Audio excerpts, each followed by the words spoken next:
यहाँ पर देखिए पहले नंबर का आपको जवाब देना है, सिंधु घाटी सभ्यता के बारे में इनमें से कौन सा कथन सत्य है। तो पहला विकल्प लिखा हुआ है, सिंधु लोग कपास का उत्पादन करने वाले पहले थे।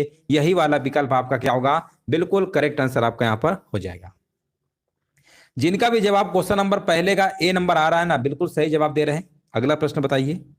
और यहां पर देखिए नेक्स्ट प्रश्न है, लिखा हुआ है, सिंधु सभ्यता में घोड़े की अस्थियों का अवशेष कहां मिला। चलिए यहां पर देखिए आपको कमेंट करना है, राइट आंसर यहां पर क्या होगा। पूछा गया सिंधु सभ्यता में घोड़े की अस्थियों का अवशेष कहां मिला, और यहां पर देखिए जवाब दिया जा रहा है, जो कि बताया जा रहा है सुरकोटदा। बिल्कुल सही आंसर है, ऑप्शन नंबर जाएगा डी नंबर के साथ। जिनका भी विकल्प नंबर डी आ रहा है बिल्कुल सही आंसर दे रहे हैं। अगला प्रश्न बताइए। और यहां पर देखिए आपको बताना, नेक्स्ट प्रश्न है, पूछा गया मौर्यकालीन इतिहास के विषय में सर्वाधिक जानकारी निम्न में से किस स्रोत द्वारा मिलती है। चलिए यहां पर देखिए आपको जवाब देना है, राइट आंसर आपको यहां पर क्या होगा। चलिए यहां पर देखिए जवाब देना है, क्वेश्चन नंबर देखिए 3 नंबर का जवाब यहां पर क्या होगा। और यहां पर देखिए बिल्कुल सही जवाब दिया गया है, राइट आंसर देखिए यहां पर आ चुका है, बिल्कुल सही है ना। यहां पर देखिए बताया जा रहा है, हाँ क्वेश्चन नंबर देखिए 3 का बिल्कुल सही है, यहां पर बता रहे हैं। हाँ अभिलेखों के द्वारा, बिल्कुल सही है, अभिलेखों के द्वारा, ऑप्शन नंबर पहला ही आपका सही होगा। अगला प्रश्न बताइए, पश्चिमी भारत में खरोष्ठी लिपि का प्रचार जो है किनके संपर्क के बाद प्रारंभ हुआ था। यहां पर देखिए आपको जवाब देना है, राइट आंसर आपका यहाँ पर क्या होगा। यहां पर देखिए आपको जवाब देना है, राइट आंसर आपका यहाँ पर क्या होगा। और यहां पर भी देखिए जवाब आ चुका है, बिल्कुल सही जवाब दिया गया है। क्वेश्चन नंबर देखिए 4 नंबर का यहाँ पर बताया जा रहा है, कह रहे हैं ऑप्शन नंबर ए होगा, मेगा स्थनीज ने, नहीं पश्चिमी भारत में एक सेकेंड, हाँ पश्चिमी भारत में यहां पर आपको बताना है, राइट आंसर क्या होगा। पश्चिमी भारत में खरोष्ठी लिपि का जो प्रचार है किनके संपर्क के बाद प्रारंभ हुआ था। तो यहां पर आंसर आपका होगा ईरानियों के संपर्क के बाद, ईरानियों के संपर्क के बाद। ऑप्शन नंबर यहाँ पे बी नंबर आपका सही है, बिल्कुल सही है। अगला प्रश्न बताइए, निम्नलिखित में से किसने पाटलिपुत्र को पोलीब्रोथा कहा था। बताइए किसने कहा था पाटलिपुत्र को पोलीब्रोथा कहा था। यहाँ पे राइट आंसर आपका क्या होगा। चलिए यहाँ पर देखिए जवाब आ चुका है, और बिल्कुल देखिए यहाँ पर सही जवाब दिया गया। क्वेश्चन नंबर यहाँ पर आपका पूछा गया है, तो यहाँ पर मेगास्थनीज ने कहा था, बिल्कुल सही है, ऑप्शन नंबर ए आपका सही होगा। अगला प्रश्न बताइए। और यहाँ पर देखिए आपको बताना है, आदि काव्य की संज्ञा किसे दी जाती है।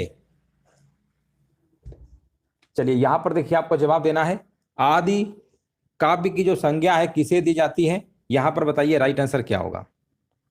और यहां पर देखिए बिल्कुल सही है, रामायण बताया जा रहा है, जो कि बिल्कुल सही है, ऑप्शन नंबर पहला ही होगा। हाँ ना, बिल्कुल सही है, बिल्कुल करेक्ट आंसर दिया गया है। अगला प्रश्न बताइए। और यहां पर देखिए आपको बताना है, सत्यमेव जयते शब्द किस उपनिषद से लिया गया है। और यहां पर देखिए बताया जा रहा है, मुंडक उपनिषद से लिया गया है, बिल्कुल सही है। प्रश्न बहुत बार एग्जाम में पूछा गया है, याद रखिएगा, राइट आंसर आपका यहां पर हो जाएगा, बिल्कुल सही जवाब है। अगला प्रश्न बताइए। और यहां पर बताइए, भारत में सबसे प्राचीन अभिलेख किस शासक के प्राप्त हुए। क्वेश्चन नंबर देखिए 8 नंबर का जवाब देना है। हाँ यहां पर बताइए, भारत में सबसे प्राचीन अभिलेख किस शासक के प्राप्त हुए हैं। 8 नंबर यहां पर बता रहे हैं, सबसे प्राचीन अभिलेख जो आपके हैं, है ना, बिल्कुल सही आंसर दिया गया है।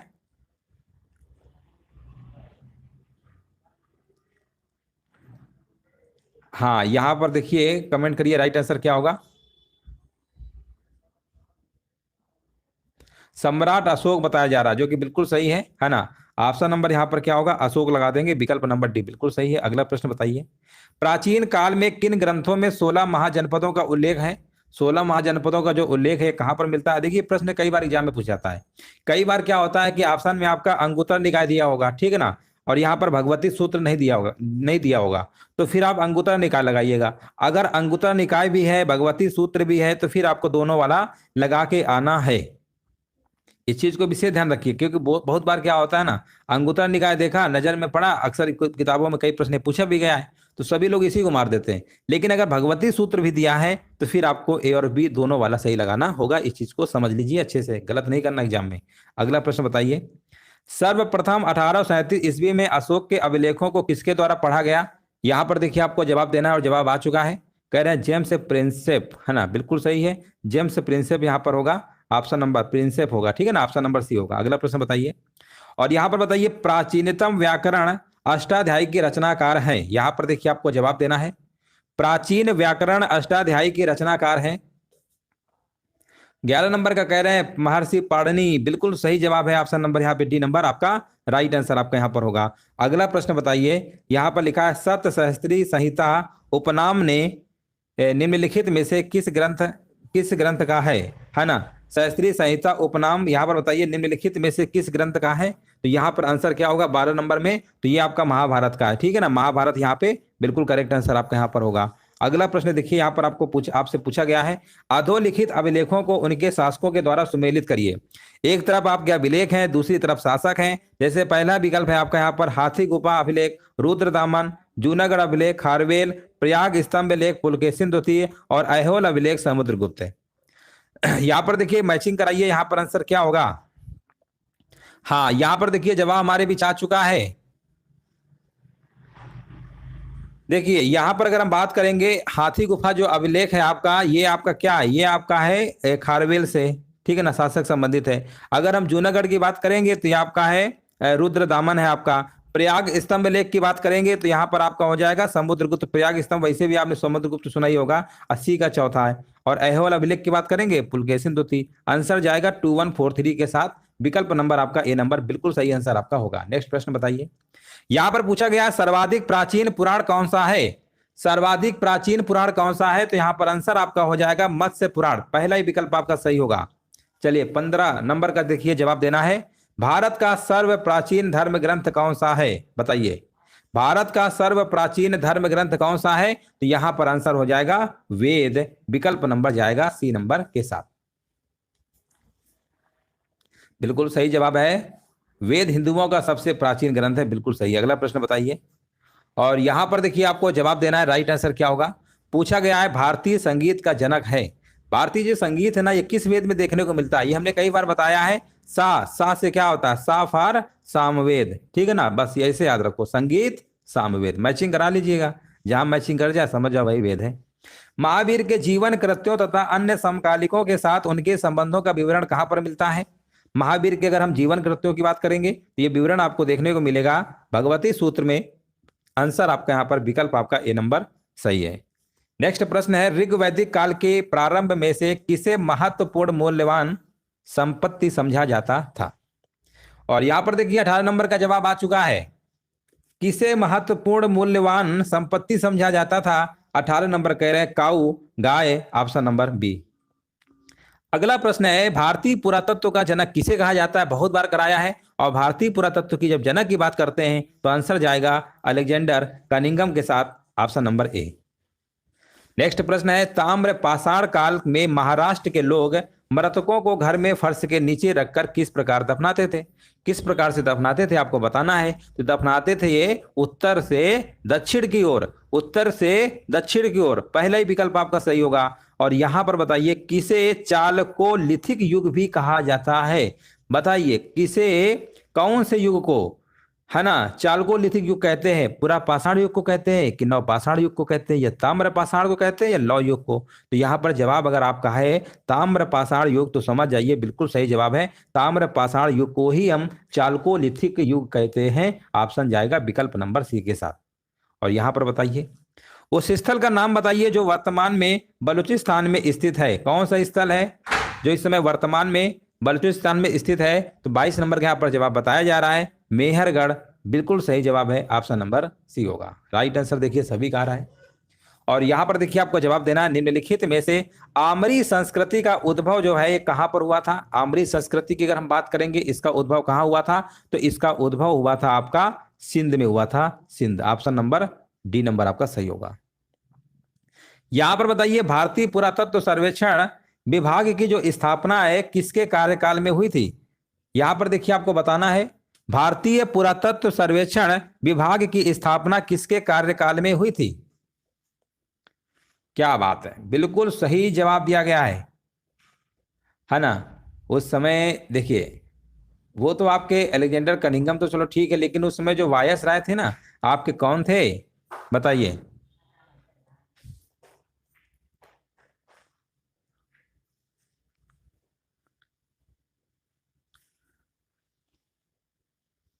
चलिए यहां पर देखिए आपको जवाब देना है, हाँ कनिंघम तो चलो ठीक है ना, लेकिन कार्यकाल की बात हो रही है किसके कार्यकाल में हुई थी, है ना। किसके कार्यकाल के समय में हुई थी? तो ये आपका था लॉर्ड लॉर्ड कैनिंग होना चाहिए था, है ना। लॉर्ड कैनिंग के टाइम पे हुआ था आपका ये, लेकिन यहाँ पर ऑप्शन तो आपके लॉर्ड कैनिंग नहीं दिया गया है, तो यहाँ पर लॉर्ड कैनिंग कर लीजिए, यहाँ पर कैनिंग होना चाहिए था, है ना। लॉर्ड कैनिंग होना चाहिए था। इस प्रश्न को करेक्ट कर लीजिए, है ना, लॉर्ड कैनिंग होगा। यहाँ लॉर्ड कर्जन लिख गया, इसको करेक्ट कर लीजिए, लॉर्ड कैनिंग वाला सही होगा। ठीक है, लॉर्ड कैनिंग होगा, इसमें टाइपिंग में मिस्टेक हो गया है, इसको सही कर लीजिएगा। अगला प्रश्न बताइए, भीमबेटका किसके लिए प्रसिद्ध है? यहाँ पर देखिए आपको जवाब देना है, भीमबेटका किसके लिए प्रसिद्ध है? तो यहाँ पर आंसर होगा गुफाओं के शैलचित्र। गुफाओं के शैलचित्र यहाँ पर क्या होगा? बिल्कुल करेक्ट आंसर आपका यहाँ पर होगा। अगला प्रश्न बताइए, निम्नलिखित स्थलों में से कौन सा प्रागैतिहासिक चित्रकला के लिए प्रसिद्ध है? चित्रकला के लिए प्रसिद्ध है। 26 नंबर का देखिए यहाँ पर आपको जवाब देना है, और 26 नंबर का यहाँ पर जवाब आ चुका है, भीमबेटका। बिल्कुल सही आंसर दिया गया, ऑप्शन नंबर सी होगा।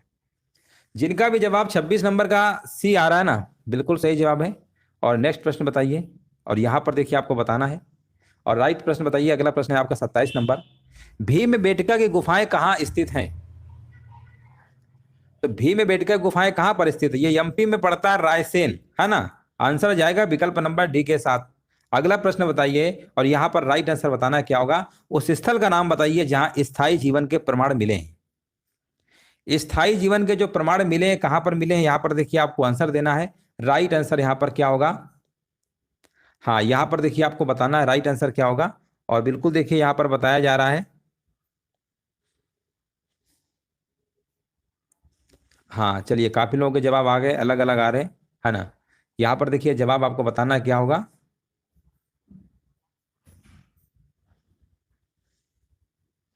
मेहरगढ़ बिल्कुल सही है, ऑप्शन नंबर डी होगा। 28 नंबर का देख ले रहे हैं किसका किसका डी आया है। बहुत लोग डी मारे हैं, सभी का डी है लगभग। हाँ सही है ना, बिल्कुल सही आंसर है, एग्जाम के प्रश्न पूछा हुआ है।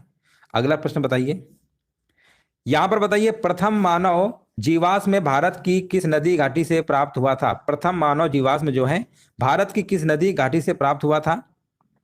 तो ये प्राप्त हुआ था आपका नर्मदा घाटी से, ऑप्शन नंबर यहाँ पे सी आपका सही होगा। अगला प्रश्न बताइए, सिंधु सभ्यता किस युग से संबंधित है ना।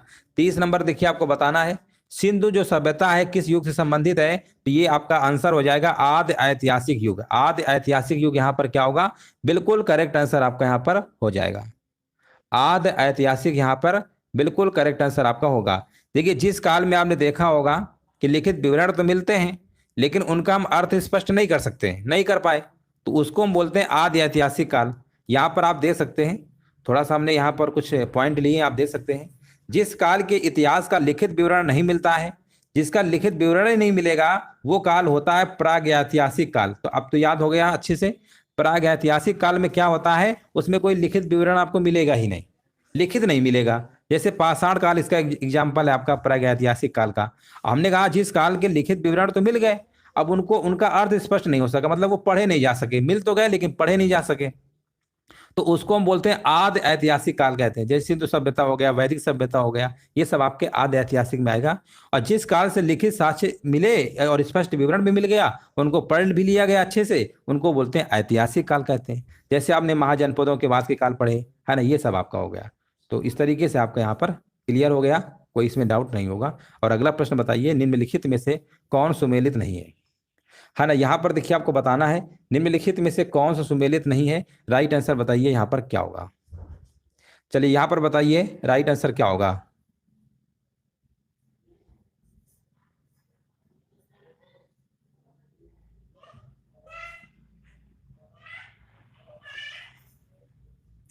चलिए यहाँ पर बताइए राइट आंसर क्या होगा।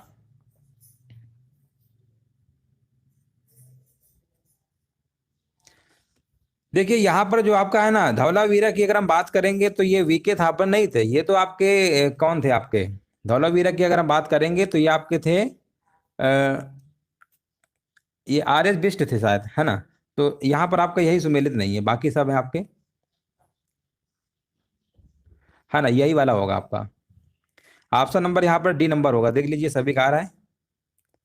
नहीं नहीं, सुर कोटक तो सही है, जीपी जोशी तो आपका सही है ना। जगपति जोशी जिसे कहते हैं, ये तो आपका सही है।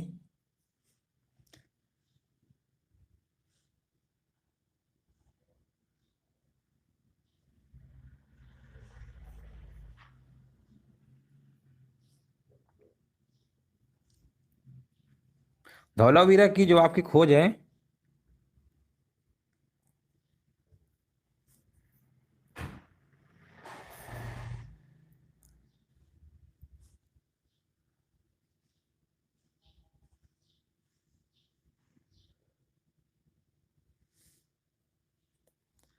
जगपति आपका जोशी ने किया था ना धौलावीरा।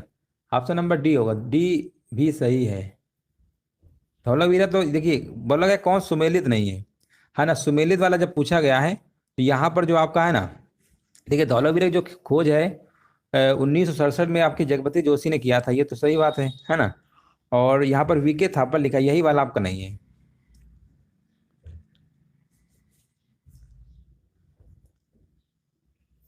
देख लीजिए किसी गलत इसमें नहीं होना चाहिए, कहीं डाउट हो तो पूछ सकते हैं। बाकी लोथल, ये जीपी, सुरकोटला है ना। तो ऑप्शन नंबर यहाँ पर तो डी हो रहा है, डी आपका होना चाहिए।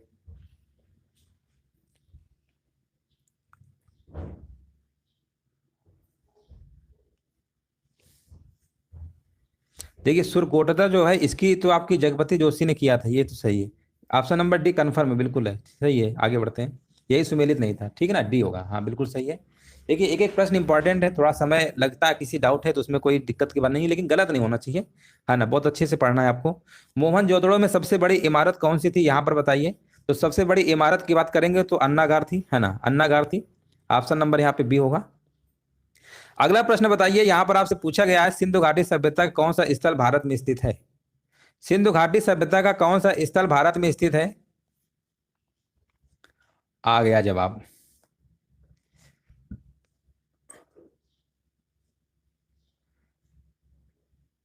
33 नंबर का जवाब आ गया, कह रहे हैं लोथल होगा। अच्छा ठीक है, मान लिया लोथल सही है। अच्छा हड़प्पा और मोहनजोदड़ो कहाँ पर है, ये इस समय पाकिस्तान में है। कहाँ पर है ये पाकिस्तान में, ठीक है ना, ये पाकिस्तान में है।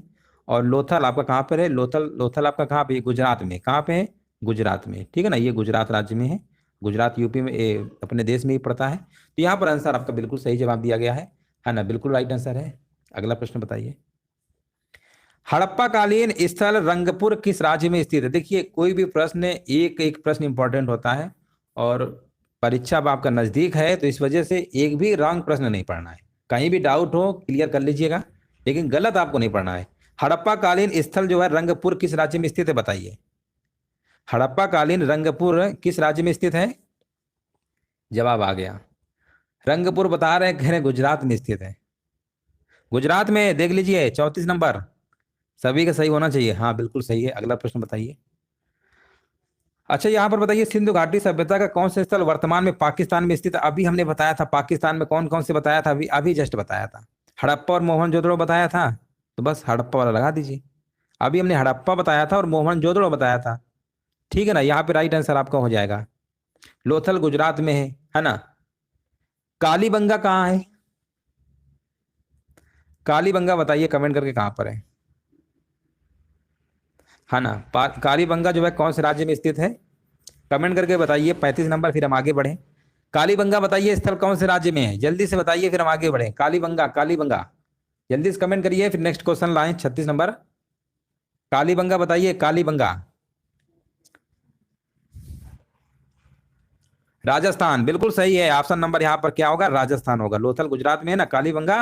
मान लो प्रश्न एक बन ही जाए कि कालीबंगा स्थल कौन से राज्य में, तो क्या बताएंगे, राजस्थान। अगला प्रश्न बताइए, सिंधु घाटी के लोग किसकी पूजा करते थे। तो सिंधु घाटी के जो लोग थे ना, ये पशुपति की करते थे। ऑप्शन नंबर ए होगा। अगला प्रश्न है, भारत में चांदी की उपलब्धता के प्राचीनतम साक्ष्य कहाँ पर मिलते हैं।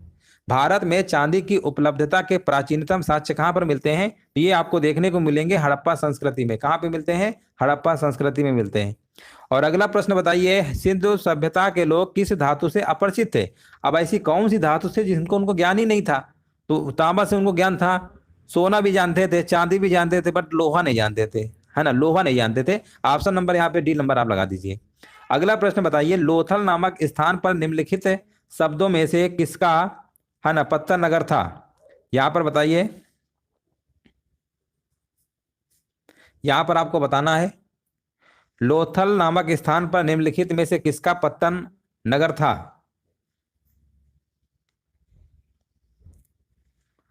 है ना, यहां पर क्या होगा,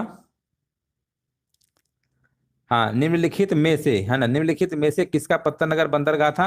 तो यहाँ पर देखिए 39 का जवाब आ गया, कह रहे हैं सिंधु घाटी, बिल्कुल सही है, ऑप्शन नंबर पहला ही होगा। नहीं नहीं, सिंधु घाटी यहाँ पर सही होगा, सिंधु घाटी यहाँ पर बिल्कुल करेक्ट आंसर आपका यहाँ पर होगा।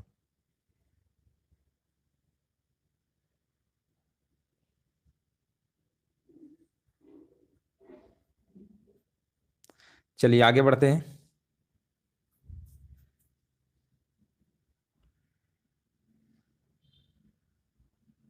चलिए यहाँ पर बताइए, यहाँ पर बताइए हड़प्पा के लोग किस वस्तु के उत्पादन में अग्रणी थे, है ना। यहाँ पर देखिए आपको बताना है राइट आंसर क्या होगा। हड़प्पा के लोग किस वस्तु के उत्पादन में अग्रणी थे? हाँ बिल्कुल, देखिए करेक्ट आंसर है कपास बताया जा रहा है, जो कि बिल्कुल सही है, 40 नंबर का सी होगा। अगला प्रश्न बताइए, और यहाँ पर देखिए आपको जवाब देना है, राइट आंसर क्या होगा बताइए। भारत का सबसे बड़ा हड़प्पा पुरा स्थल है? बहुत बढ़िया, बिल्कुल सही है, राखी गढ़ी है, राखी गढ़ी बिल्कुल सही है। राइट आंसर क्या होगा यहाँ पर? बिल्कुल करेक्ट आंसर आपका यहाँ पर हो जाएगा राखी गढ़ी, ठीक है ना। राखी गढ़ी यहाँ पर बिल्कुल करेक्ट आंसर है, याद रखिएगा, इंपॉर्टेंट प्रश्न है ये। कहाँ चला गया? ये है, ऑप्शन नंबर डी होगा, ठीक है ना। यहाँ पर राइट आंसर क्या होगा? राखी गढ़ी है। अच्छा, राखी गढ़ी है कहाँ, कौन से राज्य में? मान लो राखी गढ़ी मान लो पूछ लिया कि किस राज्य में, तो कौन सा राज्य बताएंगे, इसका आपको कमेंट सेक्शन में बताना है, ठीक है ना। राखी गढ़ी कौन से स्टेट में है? अगला प्रश्न बताइए, सिंधु घाटी के लोगों की एक महत्वपूर्ण रचना यहाँ पर बताइए किसकी मूर्ति थी? सिंधु घाटी के लोगों की एक महत्वपूर्ण रचना जो किसकी मूर्ति थी? तो ये थी आपकी नृत्य करती हुई मूर्ति, ऑप्शन नंबर यहाँ पे बी होगा। सैंधव सभ्यता का महान स्नानागार कहाँ से प्राप्त हुआ है? यहाँ पर बताइए 43 नंबर। हाँ 43 का जवाब आ चुका है। सैंधव सभ्यता का महान स्नानागार कहाँ से प्राप्त हुआ है? तो मोहनजोदड़ो से, हरियाणा बता रहे थे। राखी गढ़ी, बहुत बढ़िया, बिल्कुल सही जवाब है। राखी गढ़ी कहाँ पे था? हरियाणा। सभी लोग कमेंट किया करिए, है ना, जितने भी लोग लाइव है सभी लोग कमेंट किया करिए, उससे तैयारी देखिए आपकी बहुत अच्छी होती है। और सिंधु घाटी के लोग जो विश्वास करते थे, किस पे विश्वास करते थे? तो सिंधु घाटी के जो लोग विश्वास करते थे वो मात्र शक्ति में करते थे। कौन शक्ति में करते थे? मात्र शक्ति में। अगला प्रश्न बताइए, और यहाँ पर बताइए रंगपुर जहाँ हड़प्पा की समकालीन सभ्यता थी, है ना, रंगपुर की बात हो रही है, और रंगपुर तो आपका यहाँ पर आंसर क्या होगा? सौराष्ट्र में, ठीक है ना। यहाँ पर आंसर क्या होगा? रंगपुर जहां हड़प्पा की समकालीन सभ्यता थी। बिल्कुल सही जवाब दिया गया है, राइट आंसर आपका यहाँ पर हो जाएगा सौराष्ट्र में, है ना, बिल्कुल करेक्ट आंसर आपका होगा।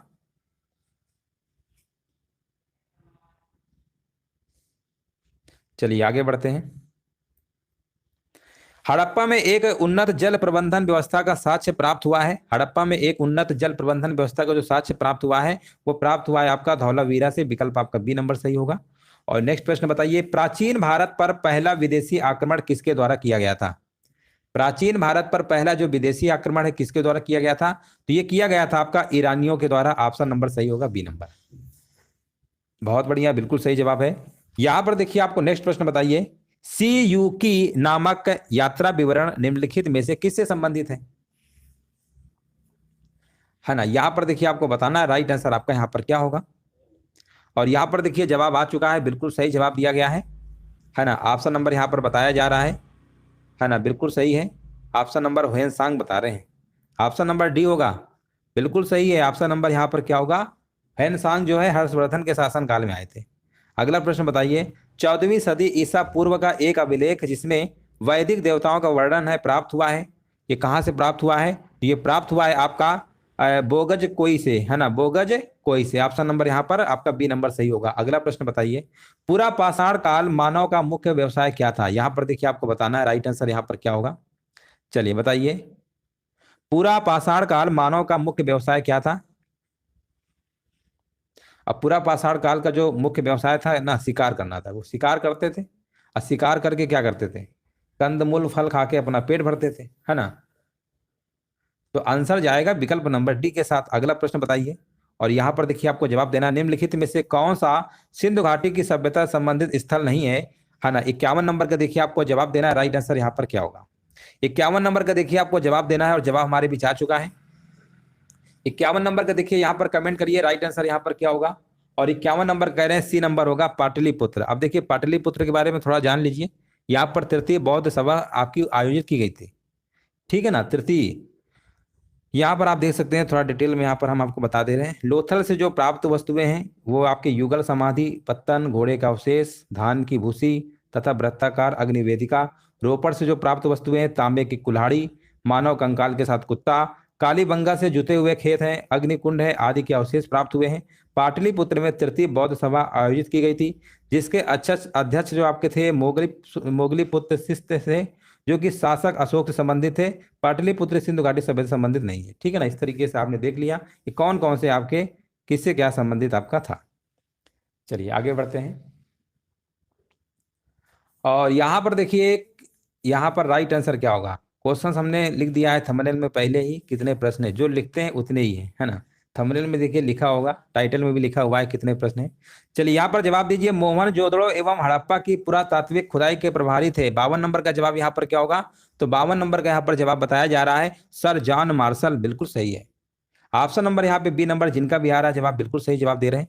और यहाँ पर बताइए, शतपथ ब्राह्मण और तैत्रीय ब्राह्मण ऋक्स्थान है के ब्राह्मण मूल पाठ हैं। किसके मूल पाठ हैं, सामवेद, अथर्ववेद, ऋग्वेद और यजुर्वेद। ये विकल्प आपके दिए गए हैं। और 53 नंबर के यहाँ पर देखिए आपको जवाब देना है। यहाँ पर आंसर आ चुका है, बिल्कुल सही जवाब दिया गया है, यजुर्वेद बिल्कुल सही आंसर आपका है। हाँ, सारी क्लासों को शेड्यूल आपको शाम को भी बता देंगे थोड़ी देर में, है ना। सारी क्लासें आपके बता देंगे, अभी क्लास कर लीजिए, बस थोड़े ही प्रश्न है, सारी चीजें हम आपको बता देंगे कि कौन सी क्लास कब है। चलिए आगे बढ़ते हैं। और यहाँ पर देख सकते हैं, वेद और उनके ब्राह्मण जो है निम्नलिखित हैं।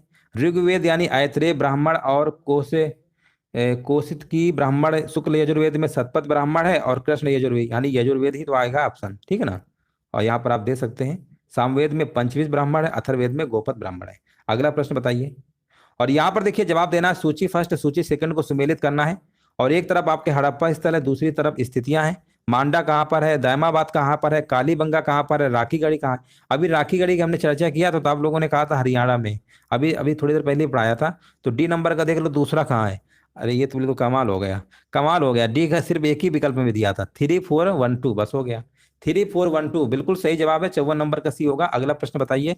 हड़प्पन संस्कृति के संदर्भ में शैलकृत स्थापत्य के प्रमाण कहाँ से मिले हैं, है ना। यहाँ पर देखिए आपको बताना है कहाँ से मिले हैं। 55 नंबर, तो 55 का जवाब यहाँ पर होगा धौलावीरा। ठीक है ना, धौलावीरा यहाँ पे बिल्कुल सही होगा। और नेक्स्ट प्रश्न बताइए। और यहाँ पर देखिए 56 नंबर का जवाब देना है। भारतीय उपमहाद्वीप में सबसे पहले खोजा गया नगर निम्नलिखित में से कौन सा है। भारतीय उपमहाद्वीप में सबसे पहले खोजा गया नगर निम्नलिखित में से कौन सा है, तो यहाँ पर आपका आंसर हो जाएगा हड़प्पा। पहला ही विकल्प आपका सही होगा। अगला प्रश्न बताइए। ऋग्वेद में निम्नलिखित में से किस देवता की सर्वाधिक महत्ता का वर्णन है ना। ये भी देखिए एग्जाम का पूछा हुआ प्रश्न अभी हाल ही में पूछा गया था। तो ऋग्वेद में जो है ना, किस देवता की सर्वाधिक महत्ता का वर्णन है, आंसर जाएगा विकल्प नंबर बी के साथ इंद्र। बिल्कुल सही जवाब है। अगला प्रश्न बताइए। सिंधु घाटी जो सभ्यता है की खोज करने में जिन दो भारतीयों का नाम जुड़ा है वे कौन है। 58 नंबर का देखिए कमेंट करिए। और 58 का जवाब हमारे बीच आ गया है। 58 का कह रहे हैं, ऑप्शन नंबर कह रहे हैं राखल दास बनर्जी और दयाराम साहनी, बिल्कुल सही है। अगला प्रश्न बताइए। वस्त्रों के लिए कपास की खेती का जो आरंभ है सर्वप्रथम किया गया था, किसके द्वारा किया गया था, मतलब कहाँ पे हुआ था। वस्त्रों के लिए जो कपास की जो खेती का जो प्रारंभ है सर्वप्रथम किया था, किस देश ने किया था। मिस्र में हुआ कि मेसोपोटामिया में हुआ कि मध्य अमेरिका में हुआ कि भारत में हुआ। तो आंसर जाएगा भारत के साथ, ऑप्शन नंबर डी बिल्कुल सही है। भारत का सबसे बड़ा हड़प्पनपुरा स्थल यहाँ पर कौन सा है। अगर भारत का सबसे बड़ा हड़प्पनपुरा स्थल की बात करेंगे तो आपका धौलावीरा है। आंसर जाएगा विकल्प नंबर ए के साथ। नेक्स्ट प्रश्न बताइए। वेदों के गद्य प्रकरण क्या कहलाते हैं। 61 नंबर का देखिए जवाब देना है। वेदों के जो गद्य प्रकरण है वो क्या कहलाते हैं, तो वो ब्राह्मण कहलाते हैं। ऑप्शन नंबर यहाँ पे आपका बी नंबर बिल्कुल करेक्ट आंसर आपका यहाँ पर होगा। यहाँ पर बताइए, निम्नलिखित में से किस पशु का अंकन हड़प्पा संस्कृति के मोहरों पर नहीं मिलता है। किस पशु का जो अंकन है हड़प्पा संस्कृति के मोहरों पर नहीं मिलता है, तो वो आपका हो जाएगा घोड़ा, बाकी सब मिलते हैं। ऑप्शन नंबर यहाँ पे सी नंबर बिल्कुल करेक्ट आंसर आपका यहाँ पर होगा। नेक्स्ट प्रश्न बताइए। कौन सा हड़प्पा नगर 3 भागों में विभक्त है। ये भी प्रश्न बहुत बार पूछा गया है, यूपी ट्रिपल एससी में तो कई एग्जामों में पूछा गया है। बताइए कौन सा हड़प्पा नगर 3 भागों में विभक्त है। और यहाँ पर देखिए जवाब आ चुका है, कह रहे हैं धौलावीरा, बिल्कुल सही जवाब है। राइट आंसर आपका यहाँ पर क्या होगा, धौलावीरा। याद रखिएगा 3 भागों में आपका क्या ये विभक्त है। अगला प्रश्न बताइए। और यहाँ पर बताइए, मोहनजोदड़ो से प्राप्त योगी की प्रतिमा के निकट कौन से जानवर का चित्रांकन है। तो यहाँ पर अगर हम बात करेंगे तो यहाँ पर आपका गैंडा है, भैंसा है, हाथी है, बाघ है और हिरण। याद रखेंगे, गैंडा, भैंसा, हाथी, बाघ और हिरण, पहला ही विकल्प आपका यहाँ पर राइट आंसर आपका होगा। नेक्स्ट प्रश्न बताइए। यहाँ पर पूछा गया बहुत ही आसान प्रश्न है, पुराणों की संख्या कितनी है? पुराणों की संख्या कितनी है? और यहाँ पर देखिए जवाब हमारे बीच आ गया है, बिल्कुल सही जवाब दिया गया है, कह रहे हैं 18 है, बिल्कुल सही है ना, 18। अगला प्रश्न बताइए, यज्ञ संबंधी जो विधि विधानों का जो ज्ञान है वो किसमें मिलता है? ठीक है ना, अभी संगीत वाला बताया था, संगीत किसमें आपको देखने को मिला था? सामवेद में, साफर सामवेद संगीत। अब यहाँ पर यज्ञ संबंधी पूछा गया है, जब यज्ञ संबंधी पूछेगा तो यहाँ पर लगाइएगा यजुर्वेद, ऑप्शन नंबर डी। सबसे प्राचीन अगर वेद पूछ ले तो ऋग्वेद। अगला प्रश्न बताइए, किस वैदिक साहित्य में मोक्ष का उल्लेख देखने को मिलता है? कौन सा वैदिक साहित्य है? तो आंसर जाएगा उपनिषद, विकल्प नंबर डी के साथ। ऑप्शन नंबर डी बिल्कुल सही जवाब दिया गया है। और नेक्स्ट प्रश्न है, वेद शब्द का क्या अर्थ होता है? बताइए, वेद शब्द का मतलब क्या होता है? वेद का मतलब होता है ज्ञान से, ऑप्शन नंबर ए होगा। नेक्स्ट प्रश्न बताइए। यहां पर पूछा गया, आर्य सभ्यता में मनुष्य के जीवन की आयु के आरोही क्रम के अनुसार निम्नलिखित चरणों में से कौन सा विकल्प सही है? आरोही क्रम का मतलब होता है बढ़ते क्रम में, एक होता है अवरोही होता है, अवरोही का मतलब होता है घटते क्रम में यानी डिसेंडिंग ऑर्डर, और आरोही का मतलब एसेंडिंग ऑर्डर। और यहाँ पर देखिए 69 नंबर का जवाब बताया जा रहा है, ब्रह्मचर्य, गृहस्थ, वानप्रस्थ और संन्यास। ठीक है ना, ऑप्शन नंबर यहाँ पर क्या होगा? पहले ब्रह्मचर्य, फिर घर गृहस्थ, फिर वानप्रस्थ, फिर संन्यास। ऑप्शन नंबर ए बिल्कुल सही जवाब है, बिल्कुल राइट आंसर दिया गया है। और नेक्स्ट प्रश्न बताइए, वैदिक युग में राजा अपनी जनता से जो कर वसूल किया करते थे उसे हम मतलब उसे क्या कहते थे? वैदिक युग में जो राजा अपनी जनता से जो कर वसूलते थे उसे क्या कहते थे? तो उसे कहते थे बलि, कहते थे बलि। ऑप्शन नंबर ए होगा आपका बिल्कुल सही आंसर। निम्नलिखित में से किन तीन वेदों को संयुक्त रूप से वेद त्रयी कहा गया है? देखो वेद त्रयी कहा गया है, ये भी प्रश्न बहुत बार पूछा गया है, कौन से तीन वेद हैं संयुक्त रूप से उनको वेद त्रयी कहते हैं? तो याद रखिएगा, ऋग्वेद, सामवेद और यजुर्वेद। ठीक है, याद रखेंगे, ऋग्वेद, सामवेद और यजुर्वेद। ऑप्शन आपके यहाँ पर क्या होगा? सी नंबर बिल्कुल करेक्ट आंसर आपका यहाँ पर हो जाएगा, बिल्कुल सही जवाब है। अगला प्रश्न बताइए, वैदिक आर्यों का मुख्य भोजन क्या था? 72 नंबर का देखिए, अगर जवाब देना है क्या होगा? तो वैदिक आर्यों का जो प्रमुख भोजन था वो आपका दूध था और उसके उत्पाद थे। अगला प्रश्न बताइए, सबसे प्राचीन वेद कौन सा है? सबसे आसान प्रश्न है ये वाला प्रश्न किसी गलत नहीं होना चाहिए। सबसे प्राचीन कौन सा है? ऋग्वेद है। अगला प्रश्न बताइए, किस वैदिक ग्रंथ में वर्ण शब्द का सर्वप्रथम उल्लेख मिलता है? वर्ण शब्द का जो है सर्वप्रथम उल्लेख मिलता है कौन से वैदिक ग्रंथ में मिलता है? 74 नंबर का। तो ये आंसर आपका जाएगा विकल्प नंबर ए के साथ, ऋग्वेद। ऋग्वेद यहाँ पे बिल्कुल करेक्ट आंसर आपका होगा। निम्नलिखित यहाँ पर बताइए, चार वेदों में से किस वेद में वशीकरण, वशीकरण का वर्णन मिलता है? वशीकरण है ना, वशीकरण के बारे में देखिए किस वेद में मिलता है, ये भी प्रश्न कई बार पूछा गया है। आंसर जाएगा अथर्ववेद में। अथर्ववेद यहाँ पे बिल्कुल करेक्ट आंसर आपका यहाँ पर होगा, बिल्कुल सही है। बहुत लोग सामवेद, सामवेद में संगीत है, वशीकरण आपका अथर्ववेद में। चलिए आगे बढ़ते हैं। निम्नलिखित वैदिक देवताओं में से यहाँ पर बताइए उनका पुरोहित माना जाता था। निम्नलिखित वैदिक देवताओं में किसे उनका पुरोहित माना जाता था? तो किसे माना जाता था? आंसर जाएगा बृहस्पति के साथ, विकल्प बी के साथ। निम्नलिखित में से कौन सा अभिलेख ईरान से भारत में आर्यों के आने की सूचना देता है? आंसर जाएगा 77 का, विकल्प नंबर सी, बोगज कोई। ठीक है ना, ऑप्शन नंबर यहाँ पे सी नंबर आपका सही होगा, बोगज कोई। ठीक है, अगला प्रश्न बताइए, महाभारत मूलतः किस रूप में जानी जाती थी? तो महाभारत की अगर हम बात करेंगे तो यह जय संहिता, ऑप्शन नंबर डी आपका सही होगा। गोत्र शब्द का जो प्रयोग है सर्वप्रथम हुआ था, गोत्र शब्द की अगर हम बात करेंगे तो सर्वप्रथम इसका जो प्रयोग हुआ था सर्वप्रथम ये आपका ऋग्वेद में हुआ था। ऋग्वेद आपका हमने बताया है सबसे प्राचीन वेद है। ऋग्वेद में उल्लेखित प्रसिद्ध 10 राजाओं का जो युद्ध है किस नदी किनारे लड़ा गया था? 10 राजाओं का जो युद्ध है किस नदी किनारे लड़ा गया था? तो याद रखिएगा वो नदी का नाम था आपका परुष्णी नदी। ऑप्शन नंबर ए नंबर आपका यहाँ पर सही होगा। 80 नंबर का आपका यहाँ पर ए नंबर बिल्कुल करेक्ट आंसर आपका यहाँ पर होगा। चलिए नेक्स्ट प्रश्न बताइए, लिखा हुआ है किस वेद में सभा और समिति को प्रजापति की 2 पुत्रियां कहा गया है? किस वेद में, है ना, किस वेद में? तो आंसर आपका जाएगा अथर्ववेद, विकल्प नंबर यहाँ पे क्या होगा? डी नंबर होगा। हाँ बिल्कुल सही है। अगला प्रश्न बताइए, लिखा हुआ है आयुर्वेद अर्थात जीवन का जो विज्ञान है का उल्लेख सर्वप्रथम मिलता है। आयुर्वेद अर्थात जीवन का विज्ञान का उल्लेख सर्वप्रथम मिलता है। ये कहाँ पे मिलता है? तो ये मिलता है आपका अथर्ववेद में। आंसर यहाँ पर क्या होगा? डी नंबर आपका सही होगा। ऋग्वेद में सर्वाधिक संख्या में जो मंत्र हैं संबंधित हैं, किससे संबंधित हैं? तो ये आपके अग्नि से संबंधित है। ऑप्शन नंबर यहाँ पर क्या होगा? ए नंबर बिल्कुल करेक्ट आंसर आपका यहाँ पर होगा। 83 नंबर का आपका ए नंबर सही होगा। नेक्स्ट प्रश्न बताइए, गायत्री मंत्र के नाम से प्रसिद्ध मंत्र सर्वप्रथम किस ग्रंथ में मिलता है? गायत्री मंत्र के नाम से प्रसिद्ध मंत्र निम्नलिखित किस ग्रंथ में मिलता है? तो ये आपका जवाब हो जाएगा ऋग्वेद में। कहां पे मिलता है? ऋग्वेद में मिलता है। ऑप्शन नंबर यहाँ पे सी नंबर आपका सही होगा। यहां पर बताइए, वैदिक नदी कुबा का स्थान कहाँ निर्धारित होना चाहिए? वैदिक नदी जो कुबा है ये कहां पर है? ये आपके अफगानिस्तान में है। ऑप्शन नंबर यहाँ पे ए नंबर आपका सही होगा। अगला प्रश्न बताइए, महात्मा बुद्ध का जो जन्म है एवं निर्माण यानी ज्ञान की प्राप्ति किस दिन हुआ था? बताइए, महात्मा बुद्ध का जन्म एवं निर्माण जो है किस दिन हुआ था आपका ज्ञान की प्राप्ति? 86 नंबर बता रहे हैं, वैशाख पूर्णिमा बिल्कुल सही है। ऑप्शन नंबर आपका ए नंबर सही होगा। महात्मा बुद्ध जो है किस वंश से संबंधित थे? है ना, महात्मा बुद्ध की अगर हम बात करेंगे तो ये आपके थे शाक्य वंश से। कौन से वंश संबंधित थे? शाक्य वंश से संबंधित थे। याद रखिएगा, इंपॉर्टेंट प्रश्न है ये। शाक्य वंश यहाँ पे बिल्कुल करेक्ट आंसर आपका होगा। अगला प्रश्न बताइए, त्रिपटक क्या है? यहाँ पर बताइए त्रिपटक क्या है? तो त्रिपटक क्या है? ये आपका एक क्या है बताइए? बौद्ध साहित्य बिल्कुल सही है, बौद्ध धर्म में संबंधित है आपका ये। आंसर जाएगा विकल्प नंबर डी के साथ। नेक्स्ट प्रश्न बताइए, यहां पर बताइए आलार कलाम कौन थे? आलार कलाम कौन थे? 89 नंबर बताइए। तो आलार कलाम याद रखिएगा ये महात्मा बुद्ध के क्या थे? गुरु थे आपके, ये महात्मा बुद्ध के गुरु थे। ऑप्शन नंबर यहाँ पे डी नंबर आपका सही होगा। निम्नलिखित में से किसे एशिया का ज्योतिपुंज यानी लाइट ऑफ एशिया कहा जाता है? एशिया का तो आंसर क्या होगा? 90 नंबर का जवाब देना है। और बिल्कुल सही जवाब है, कह रहे हैं गौतम बुद्ध को। बिल्कुल सही है, गौतम बुद्ध को यहाँ पर पहला ही विकल्प आपका राइट आंसर आपका हो जाएगा। और बहुत बढ़िया, बिल्कुल सही जवाब है। और यहाँ पर बताइए, महात्मा बुद्ध की मृत्यु के बाद प्रथम बौद्ध संगीत की अध्यक्षता किसने की थी?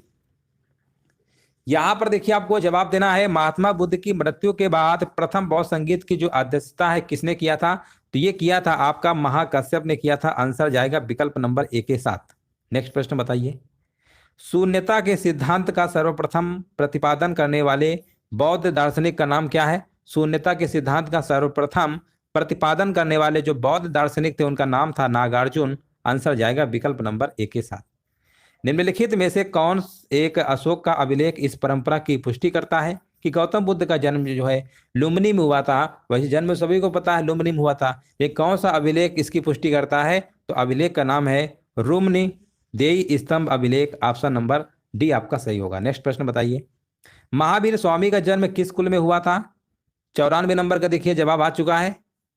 हाँ बिल्कुल सही है। कौन से कुल में हुआ था? ये कुल का नाम है ज्ञात्रक, है ना, ज्ञात्रक कुल में हुआ था। आंसर आपका बी नंबर सही होगा।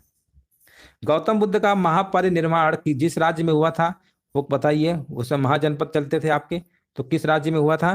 तो 95 का आंसर यहाँ पर बता रहे हैं मल्ल। बिल्कुल सही है। ऑप्शन नंबर यहाँ पे सी नंबर आपका सही होगा।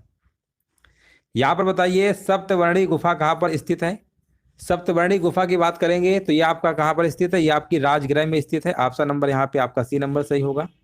नेक्स्ट प्रश्न बताइए, बौद्ध संघ में भिक्षुणी के रूप में महिलाओं के प्रवेश की अनुमति बुद्ध द्वारा दी गई थी। कहां पर दी गई थी? 97 का आंसर बताइए। हाँ 97 में यहां पर बताया जा रहा है। और यहां पर कह रहे हैं वैशाली में। बिल्कुल सही है, बिल्कुल सही जवाब दिया गया है। अगला प्रश्न बताइए। हाँ बहुत बढ़िया, बिल्कुल सही जवाब था। महात्मा बुद्ध ने सर्वाधिक उपदेश कहां पर दिए थे? ये प्रश्न हमने बहुत बार कराया है। बताइए राइट आंसर क्या होगा? महात्मा बुद्ध ने सर्वाधिक उपदेश दिए थे,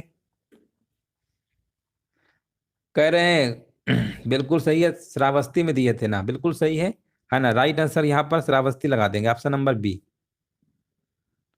हाँ पहला सारनाथ में और सर्वाधिक श्रावस्ती, बिल्कुल सही बात है। और यहाँ पर बताइए, नेक्स्ट प्रश्न है, स्यादवाद सिद्धांत क्या है ना? ये आपका जैन धर्म से है। बिल्कुल सही है। ऑप्शन नंबर यहाँ पर क्या होगा? जैन धर्म का है स्यादवाद सिद्धांत। 99 का सी नंबर होगा। हाँ बिल्कुल सही है। चलो कोई बात नहीं। अगला प्रश्न है, महात्मा बुद्ध की खड़ी प्रतिमा निम्न में से किस काल में बनाई गई थी? बताइए, महात्मा बुद्ध की खड़ी प्रतिमा निम्न में से किस काल में बनाई गई? किस काल में बनाई गई थी? यहाँ पर देखिए जवाब आ चुका है, कुषाण काल बता रहे हैं, जो कि बिल्कुल सही है। कुषाण काल में बनाई गई थी। यहाँ पे आंसर आपका बिल्कुल करेक्ट आंसर आपका यहाँ पर होगा 100 नंबर का, बी नंबर आपका सही हो जाएगा। तो इस तरीके से जो आपके टॉप 100 प्रश्न थे आपके कंप्लीट हो चुके हैं। प्राचीन इतिहास का आज हमने टॉपिक लिया था। और यहाँ पर धन्यवाद सभी को, जय हिंद।